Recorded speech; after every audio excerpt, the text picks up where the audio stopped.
예민수의 경제 토크 퍼스트 프라임 리서치 손여로 팀장님과 조선주 얘기를 하도록 하겠습니다. 조선주가 최근에 좀 관심을 끕니다. 사실은 조선주 투자한 분들은 재미는 좀 없는 구간인데 최근에 좀 시장에서 부각되고 있는 이유는 뭔가요? 네, 확실하게 이 조선주 하면은 10년 사이클을 가진다 이런 별명을 가진 분도 계시고, 근데 저도 조선주가 변동성을 갖췄기 때문에 소개를 해드리는 거지, 만약에 그냥 횡보를 하고 있었다라고 한다면 다른 섹터를 말씀을 드렸을 겁니다. 그래서 우리가 보통 조선주나 이런 쪽들 보면 하루에 5% 이상 움직이는 경우가 없는데 최근 3개월 동안에 거의 하루 변동성이 5% 넘게 발생을 했기 때문에 조선주를 원래 좋아하시는 분들은 매매해 보시면 좋을 것 같고, 조선주에 관심이 없으셨던 분들은 좀 관심을 가져보시면 좋을 것 같아요. 실적이 이제 좀 개선이 되기 시작했습니다. 우리가 예전에 조선이 수주가 밀려들기 시작한 게 약 1년에서 1년 반 정도 됐어요. 근데 그 이전까지는 수주가 없다 보니까 이제 조선 관련 종목들이 이제 고정비가 많이 나가다 보니까 인건비나 이런 것들이 적자였는데, 어떻게 보면 좀 러우 사태 이후로 좀 국면이 달라졌다 그렇게 판단을 합니다. 러우 사태가 발생이 되면서 어떤 원자재 운반 이런 것들의 중요성이 대두가 되고 있고, 항만이 갇히다 보니까 이제 뭐 유럽이나 러시아 쪽에서 LNG선에 대한 수요가 증가를 했고, LNG선에 대해서는 우리나라가 기술력이 상당히 있다고 합니다. 그래서 저가형 선박이 있고 고부가치 선박이 있는데, 고부가치 선박은 이제 우리나라가 많이 수주를 많이 가져왔었고, 중국 같은 경우가 저가형 선박을 많이 가져갔었는데, 최근에 뉴스를 보니까 1분기 K조선 수주액이 136억 달러를 기록을 했고, 중국이 가져가던 저가형 선박까지도 우리나라가 수주를 한다고 합니다. 그래서 지금 수출 동향을 보시면 작년 12월부터 이제 3월까지 꾸준하게 조선 관련해서는 수주가 증가를 하고 있다 이렇게 보고 있고요. 이번에 이 뉴스가 나왔을 때 좀 조선 관련 종목들이 강세를 보이더라고요. K조선 LNG 운반선 최초 건조 30년 만에 수출 500호. 그러면 이제 투자분들께서 우리나라 조선이 잘하는 건 알겠어. 근데 이 정도까지 잘했나? 라는 투자 이제 트리거가 된 뉴스인 것 같습니다. 투자 판단에 참고해 보시면 좋을 것 같고요. 그 다음에 조선 섹터 보시는 분들이 신조선가랑 후판 가격을 많이 보십니다. 그래서 신조선가 같은 경우도 이제 181.45를 기록을 하고 있다고 했어서 4년 전과 비교해서 이제 40.4% 상승한 상황이다라고 하고 있고, 뉴스를 찾아보시면 이 신조선가가 원만하게 상승세를 꾸준히 이어주고 있다 이런 뉴스가 나오고 있습니다. 그 다음에 후판 가격이 가끔 발목을 잡거든요. 그래서 후판 가격도 상승을 하고 있습니다. 그러면은 이제 신조선가니까 2차 전지로 따지면은 이제 평균 판매 가격이고, 그 다음에 후판 가격이 이제 리튬 가격, 양극재 가격이라고 보시면 좋은데, 가격 정할할 수 있다. 이 가격도 오르고 있어요. 근데 이제 전가가 2차 전지만큼은 안 되고 있는데, 이제 비율로 보면은 이제 신조선가가 올라간 수준과 이 후판 가격이 올라간 수준이 차이가 나기 때문에 남을 것이다. 후판 가격도 물론 올랐어요. 근데 이제 후판 가격 차트를 보시면 아직 박스권 고점과 이제 바닥권과 해서 중단부보다 아랫단에 있습니다. 근데 신조선가는 거의 이제 6개월 내 최고가를 기록한 다음에 점진적으로 우상을 더하고 있기 때문에 여기서 마진이 나올 것이다 이런 뷰가 있고요. 최근에 붙은 모멘텀인데, 우리가 강달러 많이 이야기를 하시는데, 강달러가 사실 우리한테 좀 아쉬운 것이지만 수출 비중이 높은 섹터들, 뭐 반도체나 완성차나 화장품 이쪽에 수혜를 입고 있는데, 조선의 그 온기가 불기 시작했습니다. 지금은 정부에서 나서가지고 원달러 환율을 1,370원 못 넘게 좀 정리를 하고 있는데, 이 수주를 받을 당시에는 사실 원달러 환율 1,320원이 안 됐었거든요. 근데 지금 미국에서 기준금리 인하가 자꾸 멀어지면은 정부가 누르려고 해도 정부가 눌러줘야 되는데 좀 누르지 못할 가능성도 있다. 왜냐하면 이제 달러 잔고도 뉴스가 많이 나오는데, 그 뉴스가 조금 목에 찼다라는 뉴스도 저도 봤고요. 근데 뭐 부정적인 뉴스니까. 근데 그거를 정부가 아무리 눌러주더라도 1,320원과 1,470원 사이에서 환차익이 발생한다고 한다면, 이제 우리 조선 기업들이 그냥 이제 실적 발표했을 때 플러스 6% 정도는 그냥 가져갈 수 있는 부분이고, 오늘은 조선 관련 종목들이 뭐 음봉을 기록한 종목도 있고 외국인과 기관이 매도한 자금도 있지만, 아직 최근 1개월 수급 등을 봤을 때 외국인과 기관의 순매수가 많이 남아있고, 앞으로 조선 섹터의 실적은 한 이제 3년치를 선반영하고 있는 과정이니까 최소 6개월이나 1년 정도는 더 볼 수 있을 것 같다. 저는 개인적으로 판단하고 있습니다. 정리 좀 해보면요. 최근에 조선주가 주목받는 이유는 수주가 늘고 실적에 대한 기대감, 신조선가 상승 등이 어울려졌다. 후판 가격 관련해서는 조금 논쟁이 있을 수 있어요. 과거 이제 그러니까 2차 전지 특이한 게 원재료 가격이 오르면 그거를 전가해 가지고 그죠? 가격을 올리는데 후판 가격은 통상 이제 후판 가격이 오르면 조선업체들에게는 원가 부담이거든요. 그런데 이제 신조선가가 더 오르니까 그죠. 그래서 후판 가격 오른 걸 신조선가에 그만큼 반영하는지는 사실은 과거에는 그런 로직은 아니었는데 신조선가가 오르니까 그죠. 두 개가 공교롭게 오르는데 신조선가 오르는 게 더 가파르다 그거 하고요. 환율 수에도 사실은 이게 바로바로 무슨 라면이나 화장품처럼 높은 환율에 지금 막 수출해서 하는 게 아니고 수주 산업이기 때문에 맞습니다. 예, 이렇게 직접 물론 우호적이긴 한데 네. 영향은 조금 적다라는 또 분석도 있어요. 네, 맞습니다. 참고하시고, 네, 참고하시고. 조선주 근데 최근의 흐름을 보면 좋긴 한데 보면 기자재 쪽이 좀 탄력 있게 오르고 뭐 세진중공업 이런 건 이제 조선 그 기존 조선사에 대한 신뢰가 조금 떨어지니까 가벼운 기자재 쪽으로 수급이 가나? 뭐 이런 생각도 해봐요. 그 부분을 딱 지금 말씀을 드리고 있습니다. 그래서 이연되는 부분을 좀 말씀을 드릴 거예요. 우리가 그냥 아무것도 모르는 사람이 이제 조선 섹터를 뭐 4년 5년 겪어보지 못한 사람은 누가 써놓은 글만 보면은 안정성은 조선이고 변동성은 기자재다 이런 말씀을 많이 하거든요. 근데 정말 멀리서 보면 맞아요. 근데 이 박사님 말씀대로 환율 문제 그다음에 계약 대금 이런 게 이연되는 과정이 발생하니까 거기서 이제 실적 변동성이 있을 수 있거든요. 그래서 제가 서두에 말씀드린 것처럼 우리 조선사들이 이 조선 수주를 많이 받았다는 뉴스 오늘 처음 나온 게 아닙니다. 최소 3개월 이상 됐어요. 근데 작년 상반기로 돌아가 보면 우리가 현대 미포조선, 삼성중공업, 뭐 HD 한국조선양 이런 종목들이 2023년 상반기에 흑자로 전환되면서 조선 관련 종목들이 2023년 연간 실적이 흑자로 전환되겠구나 이런 기대감이 나오면서 이제 태조 이방원 하면서 우리가 조선 사이클 돌았었잖아요. 네. 근데 갑자기 2023년 3분기에 적자가 찍히면서 왜 적자가 나왔지 이렇게 분석을 많이 했었어요. 근데 이제 조선을 가져가는 기업들이 그때 이런 뉴스 기억나실 거예요. 우리 이거 신조선가 좀 조정하자. 이렇게 계약을 해놓고 다시 내리는 거죠. 그다음에 후판 가격도 이제 우리가 조선사랑 이 조선을 구매하는 업자 사이에 철강 기업이 껴있다 보니까 저도 이제 갑자기 생각이 난 거예요. 왜 조선 후판은 왜 판가로 전이가 바로 안 되냐. 그래서 제가 예전에 어떤 뉴스 봤을 때 2차 전지는 뭐 수요도 수요고 뭐 성장성도 성장성인데 조선은 뭐 늘 이뤄져 나오던 사업이고 그 중간에 이 철강 가공을 해준 철강 기업이 있기 때문에 전이가 별로 쉽지 않다. 이런 뉴스를 제가 읽어본 적이 있습니다. 그래서 그런 부분을 체크를 해 주시고 안정성이 조선사가 높다라는 말에 제가 부정은 아닌데 그 이연됐던 사례를 본다고 한다면 조선사가 안정적인 건 맞지만 이 대금을 이연받지 못할 가능성을 반드시 염두를 해두고 매매를 하셔야 된다. 그다음에 조선을 제가 지금 처음 말씀드린 게 아니고 조선이 부각된 지가 한 달 반 두 달이 넘었기 때문에 박사님 말씀대로 기자재가 변동이 나왔어요. 만약에 조선이 이제 상승 초입이면 일단 제가 조선부터 매매하셔라 이렇게 말씀을 드리겠지만 이미 기자재가 나왔기 때문에 매매를 못하신 분들은 이제 조선 쪽을 보시는 게 좋고 매매를 못하신 분들은 기자재를 보시는 게 좋다라고 판단됩니다. 이게 차이가 조선사들은 이 조선 대금을 외화로 받기 때문에 이 환차손 환차이익이 발생을 해요. 근데 기자재 관련 종목들은 전방 조선사로부터 원화를 받기 때문에 실적이 안정적입니다. 그다음에 밀리지도 않아요. 그다음에 정말 이거는 한번 검색을 해보시는 게 우리가 뭐 기자재라고 검색을 해보시든지 뭐 피팅 밸브로 검색을 해보시면은 종목들이 10개 15개 찍히는데 이 종목들이 2년 전에는 적자 기업이 절반 이상이었어요. 근데 지금은 제가 말씀드린 이 단어로 검색을 해보시면 관련 종목들 중에서 적자가 나오는 기업이 거의 없습니다.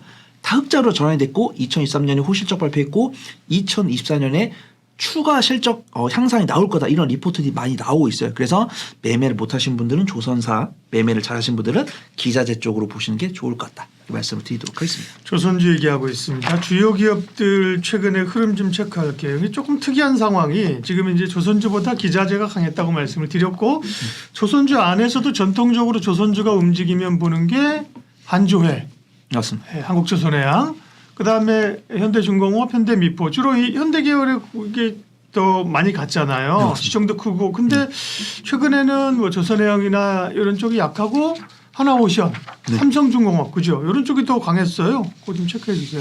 네, 그렇습니다. 이제 저도 조선 이제 10년 사이클 이제 뭐 선배님들 뭐 난 조선 섹터만 30년 봤다라고 하시는 분들 계신데 저는 조선 섹터를 6, 7년밖에 못 봤기 때문에 제가 생각하는 3대는 역시 현대를 달고 있는 뭐 HD 한국조선해양이랑 HD 뭐 현대중공업 그다음 네. HD 현대미포 미포, 요 정도를 정말 대장으로 그러니까요. 보고 있는데 성장성으로 똘똘 뭉친 게 삼성중공업이랑 하나오션 같습니다. 그래서 그 두 기업의 특징은 뭐냐면 LNG선 매출 비중이 높다라는 거죠. 그래서 삼성중공업 같은 경우는 정말 괄목할 만한 실적을 보여줄 거다라고 나오고 있고 삼성중공업 같은 경우 이미 수주 목표를 40%를 채웠다고 합니다.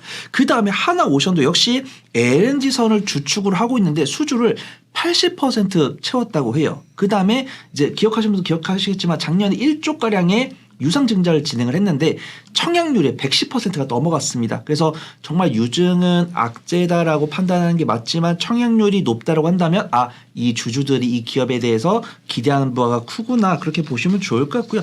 하나오션은 이 조선뿐만 아니라 그 방산 관련 모멘텀도 있는 것으로 판단됩니다. 이제 핵 잠수함이죠. 핵을 탑재한 잠수함. 그 다음에 요 조선도 엔진도 트렌드가 바뀌었다고 합니다. 우리가 보통 디젤 엔진을 많이 썼다고 한다면 이제는 친환경 엔진을 쓰기 때문에 핵을 이건 좀 호불호가 갈려. 핵을 친환경을 안 보신 분도 계십니다. 근데 저는 친환경으로 보거든요. 그래서 이 핵 엔진을 단 엔진을 하나오션이 개발을 해서 핵잠수함을 만들고 있다는 모멘텀이 있으니까 그 두 가지만 보시면 좋을 것 같아요. 그래서 일단 삼성중공업에 대해서는 저는 조선주 같은 경우는 좀 눌림목 공략을 해보는 게 좋을 것 같다라고 판단됩니다.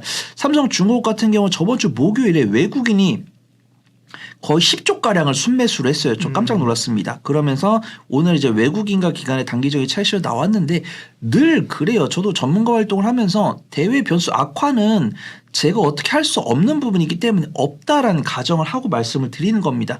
그래서 이제 외국인과 기관의 단기적인 차익실로 나왔지만 삼성중공업 같은 경우는 LNG선 수주 관련해서 가장 많은 양을 기록을 하고 있고 대외 변수가 없다라고 한다면 이제 1년에서 1년 반 정도는 실적이 개선될 가능성이 있는 거예요. 근데 한 가지 리스크는 대금의 이연 가능성 이 부분 체크를 해보셔야 됩니다. 일봉이랑 주봉으로 봤을 때는 부담스럽지만 월봉으로 봤을 때는 아직도 바닥권이기 때문에 저는 매매를 잘 못합니다라고 하신 분들은 여기 고점 돌파하고 안착하는 거 보고 공략을 해보셔도 되시고요. 나는 좀 매매를 잘해라고 하신다고 한다면 지금부터 분할 매수 좀 하셔가지고 수익 관점으로 접근을 해보셔도 좋을 것 같습니다. 네. 그다음에 두 번째로는 HD 한국조선해양을 볼 건데요. 네. 정통적인 선박 수주는 HD 한국조선해양이 가장 많다라고 보고 있고 수급 동향 비슷하죠. 저번 주 목요일에 삼성중공업과 더불어서 HD 한국조선해양 같은 경우도 외국인의 순매수가 들어왔고 삼성중공업보다는 저번 주 금요일과 오늘 차익이 좀 많이 나온 것 같습니다. 그래서 전 조선주 어차피 탑픽을 기자재에서 갖고 왔기 때문에 전 조선주 탑픽은 삼성중공업입니다. 근데 매매를 못하신 분이라고 하더라도 삼성중공업을 보시는 게 좋을 것 같아요. HD 한국조선해양은 좀 투자 인사이트를 좀 찾아봐야 될 것 같다. 좀 말씀을 드리고요. 그 다음에 이제 기자재 쪽에서 말씀을 드릴 건데 기자재 쪽에서는 이제 동서와인텍을 뺄 수가 없을 것 같습니다. 왜냐하면 LNG선이랑 가장 밀접한 연관성을 갖고 있습니다. 그래서 우리가 본행제라고 하죠. LNG선은 이제 본행제가 중요한데 이제 삼성중공업에다 본행제를 납품을 하고 있는 기업이 동서와인텍이기 때문에 실적이 가장 유사하게 반영이 될 거다. 그래서 폭발적인 실적 성장세는 한국카본인데 균일한 실적 성장세는 동서와인텍입니다. 그래서 매매를 잘하시는 분들은 한국카본을 보시면 좋을 것 같고 매매를 못하시는 분들은 동서와인텍을 보시면 좋을 것 같아요. 동서와인텍 같은 경우도 저번 주 목금에 저번 주 수목에 외국인과 기관의 강한 순매수가 들어온 다음에 저번 주 금요일과 오늘 외국인이 단기적인 차익 보여줬지만 그렇게 많은 물량 안 나왔고요. 금융투자랑 연기금 수급 굉장히 좋은 모습 보여주고 있습니다. 동서와인텍 눌림목 공략해 보시면 좋을 것 같습니다. 일단 한국카본은 기술적 분석만 해 보면은 상대적으로 오늘 좋은 모습 좀 보여줬던 것 같아요. 외국인과 기관의 쌍끌의 순매수가 들어왔습니다. 그다음에 오늘은 거래대금은 저번 주 금요일보다 못했지만 그래도 견조한 모습 보여주고 있고 21선 위에서 오늘 윗꼬리가 달려 있지만 수급 동향 외국인과 기관의 순 매수 들어왔기 때문에 저는 매매를 잘하신 분들은 한국 카본, 매매를 못하신 분들은 동성 화이텍을 지켜보시면 좋을 것 같습니다. 네. 그 다음에 이제 제가 또 탑픽을 또 준비했습니다. 기자재 쪽을 그래도 좋게 보셨고 그죠? 실적이나 이제 모멘텀이 확실히 있군요. 그러면 조선주 얘기를 쭉 했는데요. 조선주 가운데 탑픽은 그러면 기자재 쪽에서 올라간다. 네, 맞습니다. 네, 말씀하십시오. 네, 우선 제가 준비한 탑픽은 하이로 코리아인데 네. 매매를 잘하신 분들은 BMT도 보시면 좋을 것 같습니다. 왜냐하면 BMT 같은 경우는 뉴스가 많이 좀 노출이 돼가지고 매매를 잘하셔야 돼요. 근데 하이로 코리아 같은 경우는 이 뉴스가 나왔는데 투자분들께서 아직 좀 인지를 못하고 계셔가지고 조금 재밌는 수익이 좀 나올 수 있지 않을까 그렇게 판단됩니다.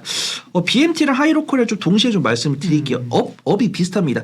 개장용 관 이음새랑 밸브 제조 판매로 영위를 하고 있고 여기서 제가 개장용을 말씀드릴게요. 개장용 지금 개장 닭 가둬놓는 게 개장용이냐 이러실 수 있는데 그 개가 아니라 이게 결국 피팅 밸브잖아요, 그죠? 맞습니다. 그러니까 어떤 석유 화학 시설의 밸브라든지 그 풍력의 뭐 타워 밸브 이런 거잖아요. 맞습니다. 연결점인데 제가 이제 저도 찾아봤어요. 개장이 뭔 개장이야? 닭 개장이야? 육 개장이야? 그러니까 계측 장비. 맞습니다. 네, 계측 장비에 사용되는 그 관이음새를 개장용이라고 하더군요. 맞죠? 맞습니다. 네네. 정확히 말씀해 주셨고 일단은 어떻게 보면은 어떤 배관과 배관을 이어주는 그러니까. 부분이 있고 여기 이제 가스가 지나다닐 수도 있고요. 네. 뭐 원자재가 움직일 수도 예. 있고 뭐 유류가 움직일 수도 있잖아요. 이거를 흐름을 이제 정리해 주는 기계 장치다 이렇게 보시면 좋을 것 같습니다. 하이로 코리아 같은 경우는 조선 쪽에 매출 비중이 많고요. BMT 같은 경우는 조선도 있지만 뭐 디스플레이나 반도체, 태양광 등 다양한 매출처를 보유를 하고 있습니다. 실적 개선 폭은 BMT가 더 커요. 실적 퍼포먼스는. 근데 하이로 코리아는 실적 안정성을 갖고 있습니다. 그래서 증권사 리포트를 보면은 수입에 의존하던 피팅 밸브를 국산화에 성공을 했고요. 그다음에 글로벌적으로 인정받을 수준까지 품질이 향상됐다. 그다음에 이 하이로 코리아의 개장 밸브를 납품을 하고 있는 조선 매출 비중이 높다고 했는데 예. 이 기업이 삼성중공업입니다. 그래서 삼성중공업의 뒤를 따라가는 기업이다. 그렇게 보시면 좋을 것 같고요. 그다음에 주주총회 이후에 주주환원 정책을 내비쳤습니다. 2023년 호실적에 이어서 올해도 500억 원 이상의 영업이익을 기록할 것으로 전망이 되는데 2023년부터 2026년까지 당기순이익의 30% 이상을 현금 배당한다고 했습니다. 그럼 주주 환원율이 30% 이상인 거죠. 그다음에 이 3년 동안 300억 원 규모의 자기 주식을 취득을 한 다음에 전량 소각을 한다고 했는데 지금 이 하이로 코리아 같은 경우 시가총액이 3,300억 정도 됩니다. 네. 그러면은 자사주를 300억을 소각을 한다고 하면은 10%네요. 이제 그냥 앉아서 내가 이걸 사서 3년을 보유하면은 10%를 벌고 네, 가는 겁니다. 네. 이런 부분을 체크해 주시면 좋을 것 같고 BMT는 끼가 많습니다. 일단은 BMT 역시도 삼성 E&A, 삼성 엔지니어링과 관련이 있죠. 이제 건축에 들어가는 개장 밸브도 이제 만듭니다. 근데 BMT 같은 경우는 예전에 그 네옴시티, 사우디 네옴시티랑 우크라이나 재건 때 수혜를 입은 적이 있습니다. 이제 BMT가 네옴시티 관련해서 건설에 들어가는 개장 밸브 MOU를 체결했다는 사실 아마 아실 거예요. 그 다음에 이번에 삼성 E&A가 또 네옴시티랑 이제 그 파딜린 시티죠. 이제 도시가스 시티인데 E&A 이름이 상장됐나 보네요. 삼성 엔지니어링이 삼성 엔지니어링입니다. 네, E&A였는데, 네, 그러니까 이게 사명을 바꿔도 주권 변경하는 좀 시간이 걸리는데 이제 E&A로 바뀌었군요. 네. 얼마 전에 한 3일, 네. 3, 4일 정도 된 것 같습니다. 사명이 바뀌었습니다. 그래서 이 자꾸 헷갈리네요. 네. 약간 대림을 따라한 게 아닌가. 잘 해보겠다는 거죠. 네, 그런 것 같습니다. 네. 그래서 BMT 같은 경우는 그 파딜린 시티의 수주를 이제 삼성 E&A가 땄기 때문에 그 관련수를 입을 수 있다. 그래서 제가 오늘 준비한 탑픽은 하이로 코리아지만 매매를 잘하신 분들은 BMT도 유심히 지켜보시면 좋을 것 같다. 말씀을 드리도록 하겠습니다. 하이로 코리아 플러스 BMT. 맞습니다. 네, 그리고 조선주 가운데서도 하나 얘기하세요라면 삼성중공업. 그럼 삼성중공업 말씀드리겠습니다. 네, 조선주에 관한 이야기 그리고 탑픽 종목까지 퍼스트 프라임 리서치 손여로 팀장님 함께했습니다. 고맙습니다. 감사합니다.